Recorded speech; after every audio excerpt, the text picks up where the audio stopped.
What's up? It's Jumanne. This is part 3 of my gambling addiction story. I'm gonna just jump right into it. A lot of people are aware that I used to work at Subway. Due to my gambling addiction and poor character choices, I ended up stealing money out of the drawer. So I stole $600 out of the drawer, and I had keys. So basically, working at Subway is kind of like being like a manager, but as an employee, you're like a manager. So like, for example, there's like probably like $200 in this drawer.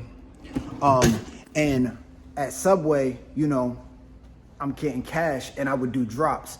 But what I did not do was the drops. So that's how I ended up getting $600, where the drawer might start off like at $150 or whatever. Like, I don't remember. But you know what I'm saying? As I'm cashing out orders and collecting money, I'm just not doing my drops, and I literally did that intentionally so I could get to $600. And since I had keys to the store and I had access to the alarm system, I got out of work like at 10 p.m. I went to the casino around like 11, 12, thinking that I could come back to the store at like 1, 2, 3 o'clock in the morning, probably make a couple $100 at the casino, put the $600 back in the drop box, and everything would be all good. But it didn't turn out like that. So I'm currently making breakfast at the Holiday Inn, and I'm gonna be making biscuits with gravy.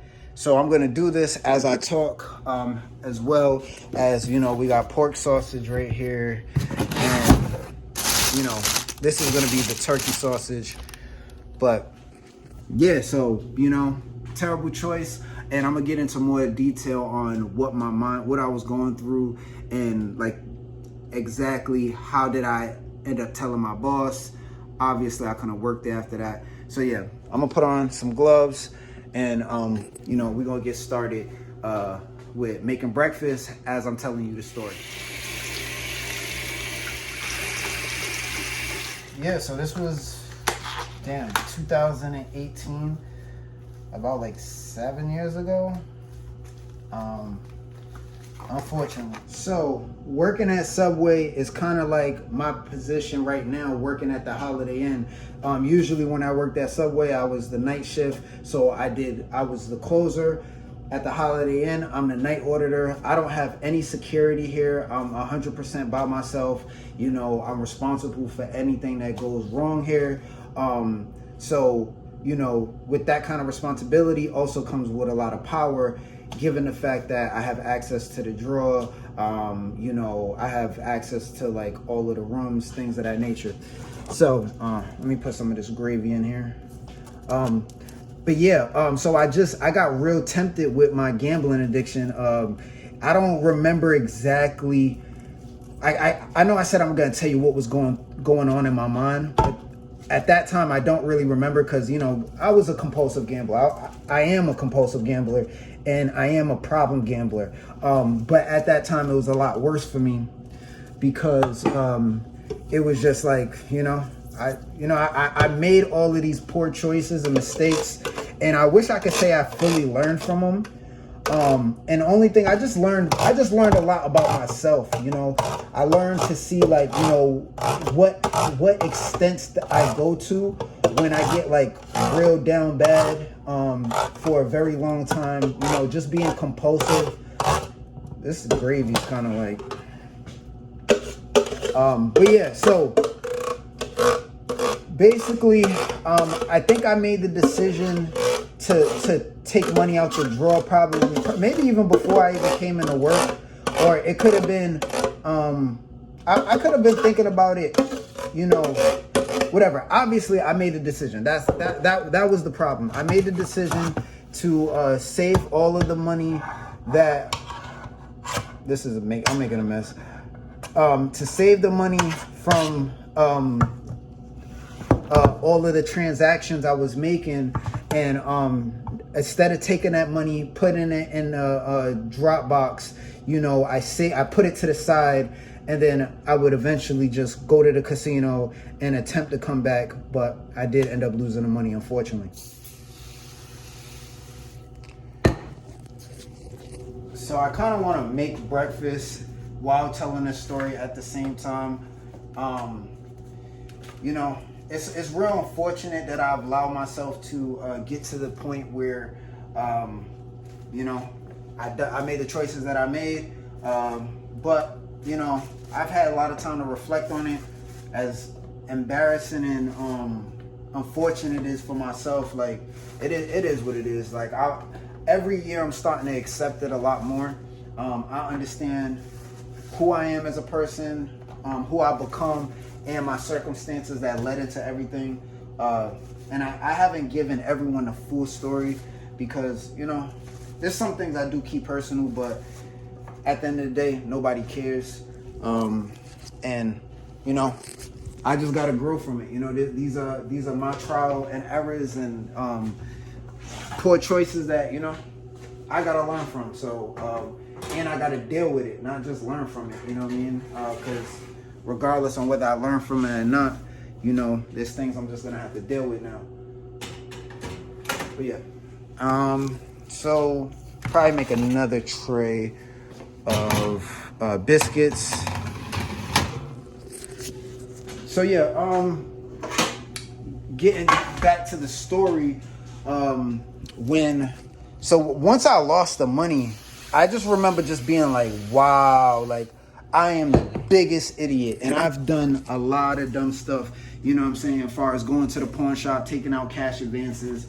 But this for me was like at the time, this was like the biggest thing, you know what I'm saying? Like I stole money out of the drawer and then, you know what I'm saying, try to go to the casino, flip it, didn't do that. And now I ended up calling my boss like around 2 o'clock in the morning.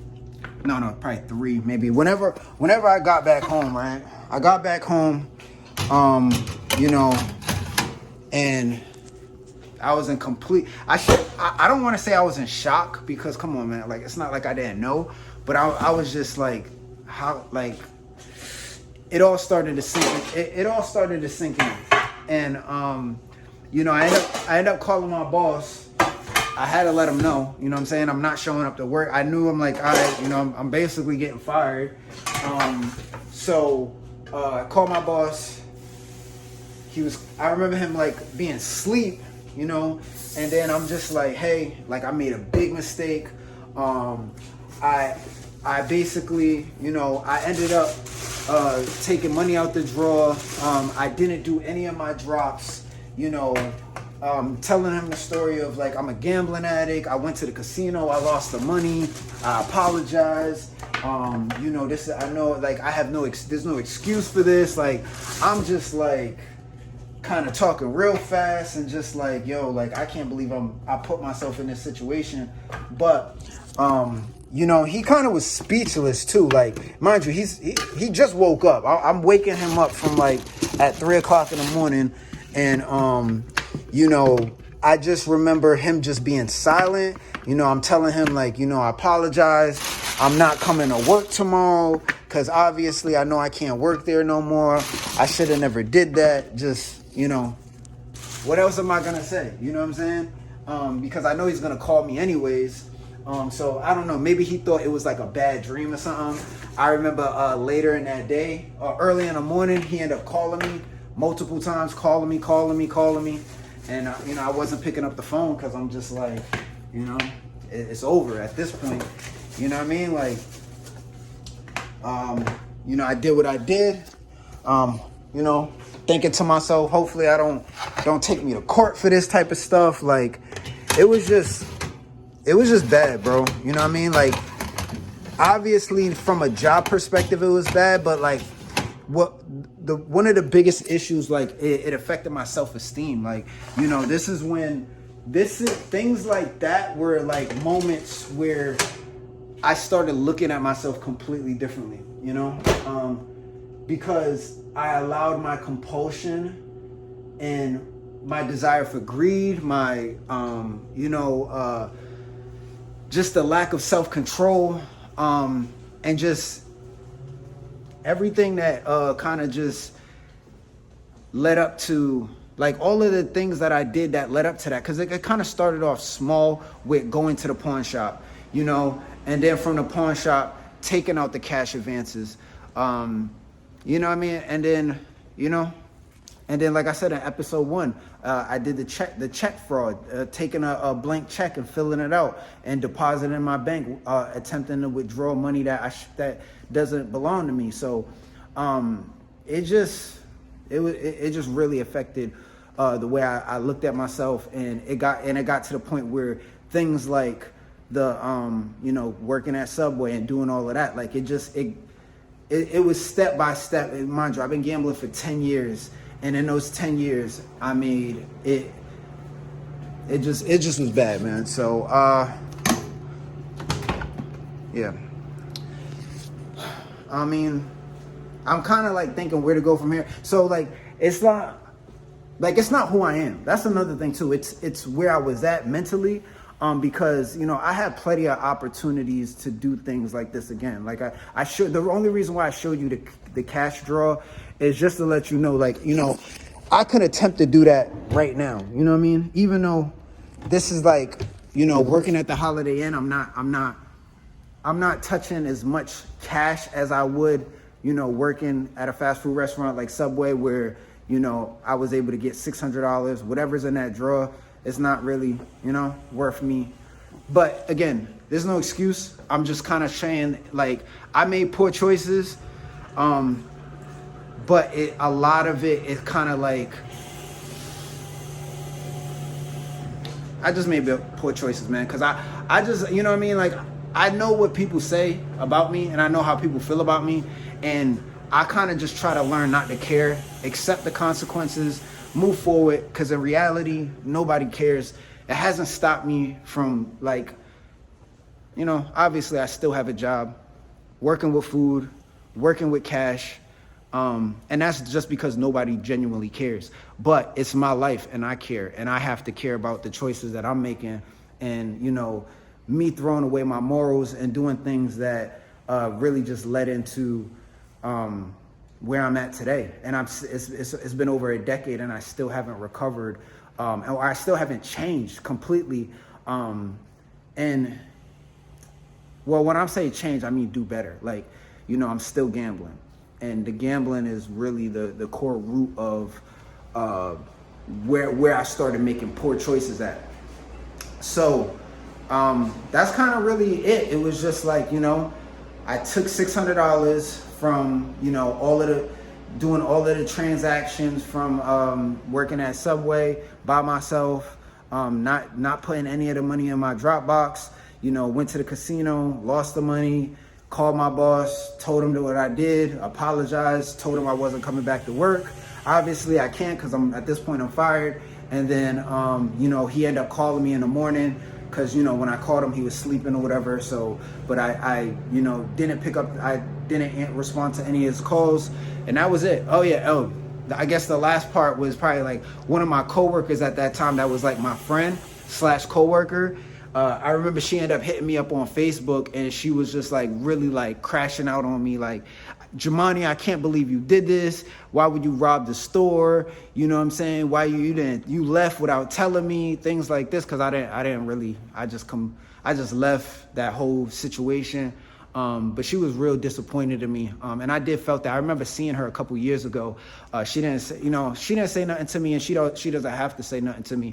You know what I'm saying? Because at this point now I got these viral. This was before the viral videos. This is before the CVS. You know what I'm saying? So this was, mind you, 2018. I didn't start going viral till 2019. It is what it is. But yeah, that is part 3. And I think that might be the last part. You know what I'm saying? With the gambling addiction stories. I mean, I could probably, there's a lot of stories I could tell, but I'm making myself look worse than what I already am at the same time. But it's a true story, unfortunately. And I'm just, people could, there's people out there that could learn from this, so yeah, that's it, man. I'm just, waiting on my food to kind of finish, so I can, finish up breakfast, and yeah. So I really wanted to wait until I was completely done with the food to start recording again, but I had someone that just walked in for a reservation. They're in the bathroom right now, so I don't have a lot of time. Where are they at? Yeah, they're still in the bathroom. So I'm basically gonna have to do their reservation, and by the time I get done with that, you know, more people will be coming in. So yeah, just gonna put this here for now. And I don't know, maybe I might have some time to I want to show you like the food while it's done, and I want to talk, but I'm not gonna be able to talk if there's people, you know, in the lobby. So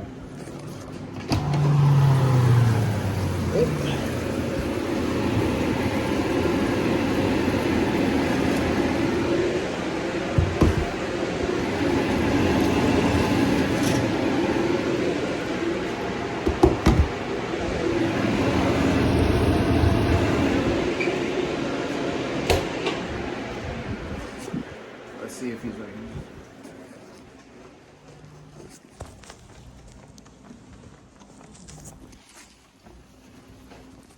You said room 124? Yeah, how come some of the rooms don't get all the channels?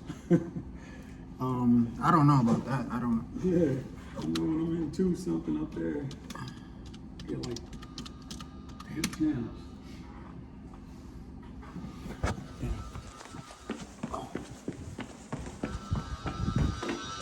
Oh my gosh, his breath stinks, bro. I usually don't talk bad about people, but this is not the first time. Like he's come in, and his breath stinks, and it's not the first time his breath stinks. So I'm gonna say something about that. Well, not to him directly, but. Oh no, I'm gonna be in there. I'm gonna be in there for like another 15-20 minutes. So I'm just trying to get this, you know, out the way.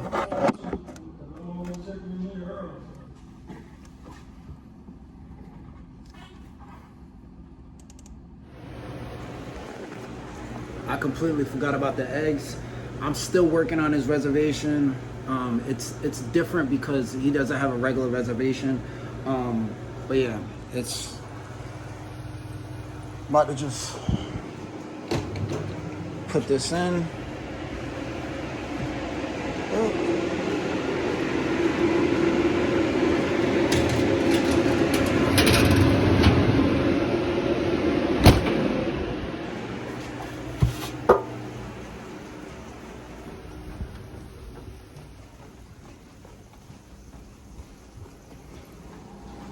What time is it?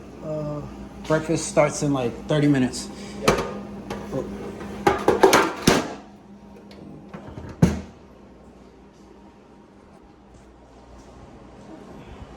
Come on. What time is it? Yeah, I'm not ready right now. Got any coffee, anything like that? What is it? Coffee? Yeah, there's coffee over there.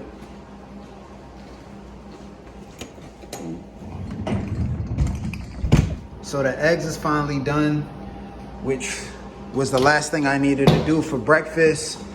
I wasn't trying to be rude to the guests that had walked in here, you know, coming in, even though breakfast wasn't ready until like another 20 minutes.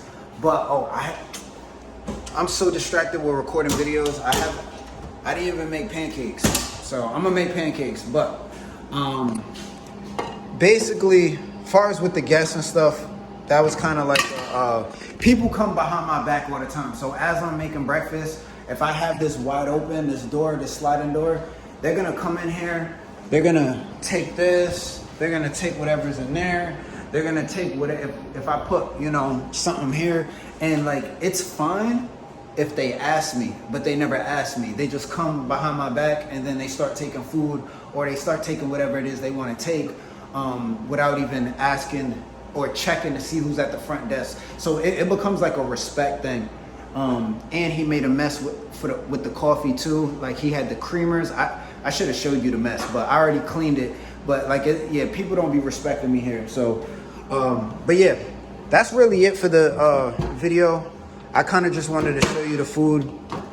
I know a lot of times people ask, how do I get so many jobs? I mean, I apply to a lot of jobs, and I'm very persistent when it comes to trying to get a different job or a job. And why am I working with food? I know a lot of people, you know, me having a history that I have. I mean, the truth is, you know, I worked at KFC, I worked at Taco Bell, I worked at Burger King, you know, after working at Subway. And the reality is, like, nobody really cares at the end of the day. Obviously, I can understand people not want me working with food or feeling uncomfortable, but I'm not what the internet portrays me to be, regardless of the choices I made. And like I said, nobody cares. I made a lot of poor choices, but you know, that's my problem. And at the end of the day, nobody really cares. Shout out to everyone that's watching the content. I appreciate it. I don't really have anything left to say.